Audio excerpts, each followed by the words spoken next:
This is Cromar for TGN. Welcome you to another World of Warcraft Cataclysm beta video. Today we're going to go over the Subtlety Rogue. This is your DPS rundown. Let's take a look first at the talents for Subtlety. Some of these are pretty obvious. Obviously we're going to have Relentless Strikes and Opportunity and Ambush. Keep in mind that we're going to ambush, once every minute or so. We're going to have Initiative to work with the ambush, as well as find weakness. Energetic recovery is very important because, much like venomous wounds, it's used to constantly proc energy. So that's going to cause us to use recuperate as part of our cycle, and your healers will really appreciate that. Now, Honor Among Thieves, of course, is a must-have, as are just about every talent here. Preparation is a possibility. You might want to get rid of this, maybe. It does allow you to use Vanish twice, and that just gives you a couple more ambushes. But when you Vanish, it does stop your attacks. So you might not want to use Preparation or use Vanish. I'm not sure. I'm not going to be using it in my rotation, but I do have the Preparation anyway, because it is a very powerful ability for non-DPS purposes for only 1 point. But if you're desperate, you could drop it. I skipped Serrated Blades. It causes your Eviscerate to refresh Rupture. Problem is that Rupture does very poor damage, and unlike Assassination, there's no extra benefit to it. Sanguinary Veins, whenever their targets are bleeding, gain 10% damage bonus. Now you're probably thinking, well, wait a minute, isn't that what Rupture's for? Well, there's a glyph of Hemorrhage. Hemorrhage ability also causes the target to bleed, dealing 40% of the direct strike's damage. So now your Glyph of Hemorrhage gives you that bleed, so all you need to do is maintain a Hemorrhage once every 24 seconds, and that will allow you to keep that bonus going. In addition to the Hemorrhage, I also got the Backstab Glyph, which gives you 5 extra energy on your Backstab critical strikes, because Backstab is your primary attack. Shadow Dance is obvious. Now this is another one that's a possibility, but you could possibly move these points.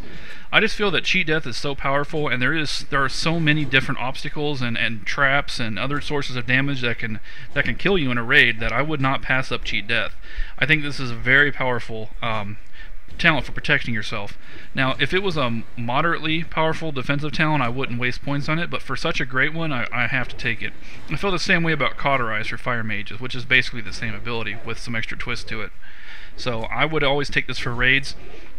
If you were to dump this ability, where would you put the points? I mean, Serrated Blades, I don't know. Enveloping Shadows, that's not bad. 30%, off of area of effect attacks, that should affect raid boss damage, right?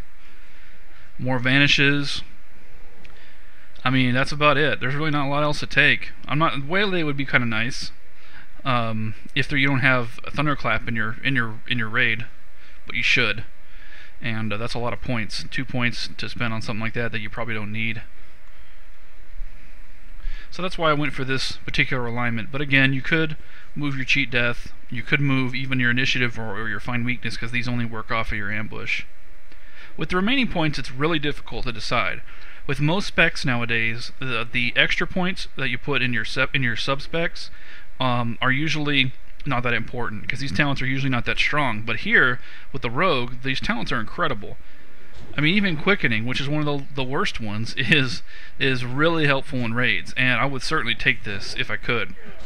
Ruthlessness, I really want this talent, but I have to pass on it. I just don't have enough talent points. Aggression increases the damage of your Backstab and Eviscerate. This is huge, but again, I can't take it. What I've done is I've gotten the ones that's a must-have, which is Lethality and Puncturing Wounds. I mean, I couldn't imagine using Backstab without Puncturing Wounds. Then I have 2 points, which I have to put in Coup de Grace to get down to Puncturing Wounds, and it leaves me only 2 points left over for Precision. Just like with Assassination, my Subtlety build's only going to have 2 points in Precision, even though I want 3. It just comes down to, with both builds, Puncturing Wounds and Opportunity are too good, and it forces you to have 1 point missing from your Precision. Just the way the trees are structured. There's no way to get 3 points in both. So that's my build there. I showed you the glyphs. The other glyph I didn't show you was Eviscerate, the classic glyph, which just increases the crit of Eviscerate. Since you're going to be using Eviscerate instead of Envenom, let me go ahead and get my Instant Poison on. And then we'll do a little damage and see how effective this is. Now, our rotation here is going to be a little difficult to keep up. We have to keep Slice and Dice up. We have to keep Recuperate up. Recuperate, of course, is necessary to get an energy regeneration, so we never want to let Recuperate fall off. We have to keep our Hemo bleed going on the target. I'm going to skip Expose Armor because it just costs too much to put it on there, and I'm going to assume that the raid's going to have it.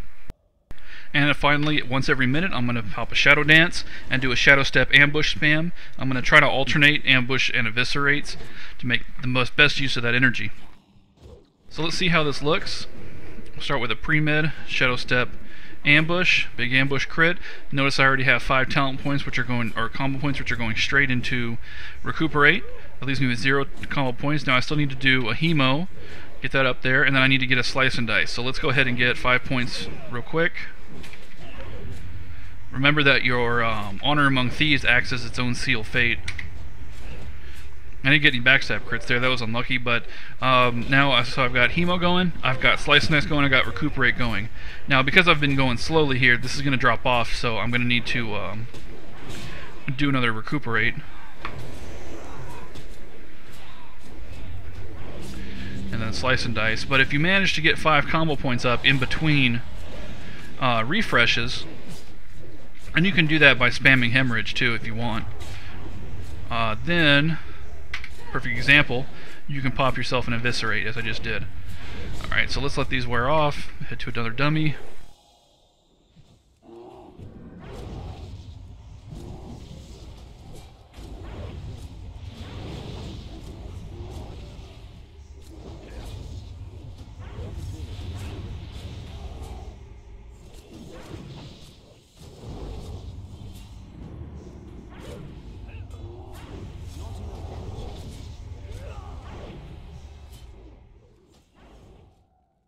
Alright, well let's look at the aftermath there. Now my DPS seemed to fluctuate a bit from 53 to 57, and it ended at about 5,700 after almost 2 million damage.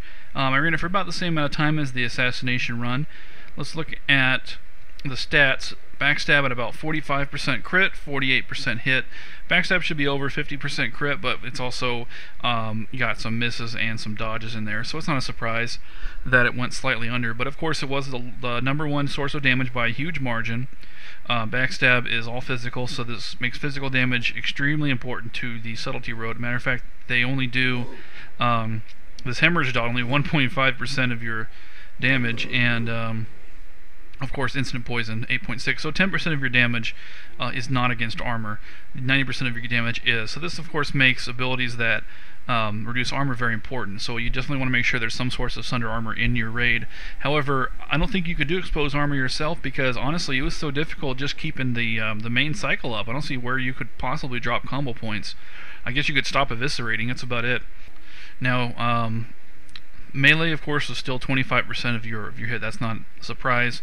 Ambush was quite a bit. For only 18 ambushes over that period, due to all the shadow dances, it was still a huge margin because those ambushes are very powerful. See, there was almost a 17k ambush in there. But there was actually an 18k backstab. Jesus. That's pretty crazy. So this backstab and ambush are actually fairly comparable. I guess you could say that there is an advantage to ambush, it's that it generates extra combo points for extra eviscerates and so on. So it's still something worth using, but it's not drastically more powerful than backstab, surprisingly. That's some data I actually didn't expect.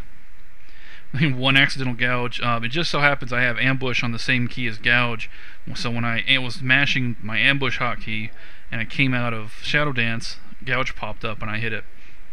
So that's easy to do. Try not to do that. That's kind of silly. It still gives you a combo point, though, at least. Let's look at our energy gained.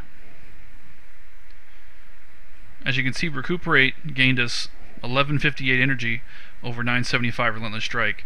So if you had any kind of any reservations about using Recuperate as part of this build, hopefully that should change your mind. I mean, that's pretty much incredible. If you're wondering why Backstab gained some energy, then remember that's because of the glyph that causes you to regain energy when your backstabs crit. Yeah, that's Subtlety for you. Slightly underperforms Assassination. It's also a lot more difficult to keep going. I would prefer Assassination over Subtlety for PvE for sure. Even though I would miss Cheat Death quite a bit, I think Assassination's the way to go right now for DPS. But if you go Subtlety, you'll still do great damage and you'll bring along this amazing talent. I wanted to point out, though, that I didn't get the full effect of Honor Among Thieves because I wasn't critting once every 2 seconds. If you're in a raid, you're going to gain a free combo point every 2 seconds without doing anything. So, that's pretty good. That's pretty good. This may actually help it out in a raid. We will see in the future.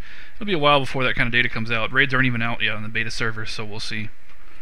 The other interesting thing about this talent is because it does bring along the 5%, your group, probably not a raid because there's so many different classes that bring this buff, but if you're in a 5-man and there's no one else that brings this buff, they may be very happy to see you as Subtlety. That's it for the Subtlety Rogue. Up next is the Combat Rogue. Thank you for watching, and I'll see you there.